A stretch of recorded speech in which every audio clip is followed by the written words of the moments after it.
தூத்துக்குடி விமான நிலைய புதிய முனையம் எப்படி இருக்கிறது? தென் தமிழகத்தின் வளர்ந்து வரும் தொழில் நகரமாக தூத்துக்குடி விளங்குகிறது. நகரின் வளர்ச்சிக்கு முக்கிய காரணமாக போக்குவரத்து வசதி அமைகிறது. விமான போக்குவரத்து, கப்பல் போக்குவரத்து, ரயில் போக்குவரத்து, சாலை போக்குவரத்து என அனைத்து விதமான போக்குவரத்து வசதியையும் தூத்துக்குடி பெற்றுள்ளது. தூத்துக்குடியை அடுத்த வாகைக்குளத்தில் விமான நிலையம் அமைந்துள்ளது. இந்த விமான நிலையம் 1992ஆம் ஆண்டு திறக்கப்பட்டது. இந்த விமான நிலையத்தில் 1350 மீட்டர் நீளம் கொண்ட ஓடுதளம் அமைக்கப்பட்டது. இந்த ஓடுதளம் சிறிய வகை விமானங்கள் மட்டும் இறங்கும் வகையில் அமைக்கப்பட்டது. 1992ஆம் ஆண்டு ஏப்ரல் மாதம் 13ஆம் தேதி தூத்துக்குடியில் இருந்து சென்னைக்கு முதல் முறையாக வாயுதூத் விமானம் பறந்தது. ஆனால் இந்த சேவை 14 மாதங்கள் மட்டுமே நீடித்தது. குறித்த நேரத்துக்கு விமானங்கள் வராததால் விமான சேவை நிறுத்தப்பட்டது. அதன் பிறகு 1996ஆம் ஆண்டு NEBC என்னும் தனியார் நிறுவனம் தூத்துக்குடியில் இருந்து விமான சேவையை தொடங்கியது. இந்த நிறுவனம் தூத்துக்குடி, கொச்சி, சென்னைக்கு விமான சேவையை தொடங்கியது. இதன் மூலம் தூத்துக்குடியிலிருந்து சென்னைக்கு செல்ல 4½ மணி நேரம் ஆனது. இதனால் இந்த சேவை 6 மாதத்தில் நிறுத்தப்பட்டது. கடந்த 2006ஆம் ஆண்டு ஏப்ரல் மாதம் 1ஆம் தேதி முதல் தூத்துக்குடியில் இருந்து சென்னைக்கு ஏர் டெக்கான் தனியார் விமானம் சேவை தொடங்கப்பட்டது. 2 தனியார் விமான நிறுவனங்கள் மூலம் சென்னை மற்றும் பெங்களூருக்கு 9 விமான சேவைகள் அளிக்கப்பட்டன. இதனை மக்கள் அதிக அளவில் பயன்படுத்தி வந்தனர். அனைத்து விமானங்களிலும் முழு அளவில் பயணிகள் பயணித்து வந்தனர். நாளுக்கு நாள் விமான சேவையை பயன்படுத்துவோரின் எண்ணிக்கை அதிகரித்து வந்ததால் தூத்துக்குடி விமான நிலையத்தை விரிவுபடுத்துவது அவசியமாகிவிட்டது. இதன் தொடர்ச்சியாகவே தூத்துக்குடி விமான நிலையம் 452 கோடி செலவில் சர்வதேச தரத்துக்கு விரிவாக்கம் செய்யப்பட்டுள்ளது. பெரிய வகை விமானங்களும் தரையிறங்கும் வகையில் 3115 மீட்டர் நீளம் கொண்ட விமான ஓடுதளம் அமைக்கப்பட்டுள்ளது.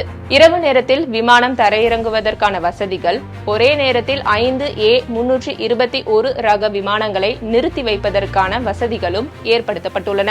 மேலும் சுமார் 17,340 சதுர மீட்டர் பரப்பில் அமைக்கப்பட்டுள்ள புதிய பயணிகள் முனையத்தில் 43 மீட்டர் உயர கண்ட்ரோல் டவர், தீயணைப்பு படைக்கான புதிய கட்டிடம், 3 ஏரோ பிரிட்ஜ், 5 விருந்தினர் அறைகள், ஒரு பெரிய உணவகம், சிற்றுண்டி கடைகள், மருந்தகம், ஸ்பா மையம், தாய்மார்கள் பாலூட்டும் அறை, செல்போன், லேப்டாப் சார்ஜ் செய்வதற்கான இடங்கள், இலவச வைஃபை உள்ளிட்ட பல்வேறு வசதிகள் ஏற்படுத்தப்பட்டுள்ளன. புதிய முனையத்தின் புறப்பாடு பகுதியில் 4 வாயில்களும், பயணிகள் வெளியே வருவதற்கான 4 வாயில்களும், 21 பயணிகள் செக் இன் கவுண்டர்களும் உள்ளன.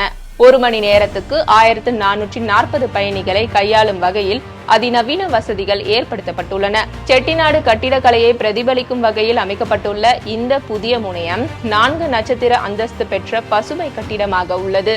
விரிவாக்கம் செய்யப்பட்ட தூத்துக்குடி விமான நிலையத்தை திறந்து வைத்ததும் மத்திய அரசு செயல்படுத்தியுள்ள 4900 கோடி ரூபாய் மதிப்பிலான திட்டங்களை நாட்டுக்கு அர்ப்பணித்தும் பேசிய பிரதமர் மோடி, இங்கு 450 கோடி ரூபாயில் உருவாக்கப்பட்டுள்ள விமான முனையம் ஆண்டுதோறும் 20 லட்சத்துக்கும் மேற்பட்ட பயணிகளை கையாளும். இதற்கு முன்பு இந்த எண்ணிக்கை வெறும் 3 லட்சமாக இருந்தது. இந்த முனையம் இந்தியா முழுவதும் உள்ள பல இடங்களுக்கான தூத்துக்குடியின் இணைப்பை கணிசமாக மேம்படுத்தும்.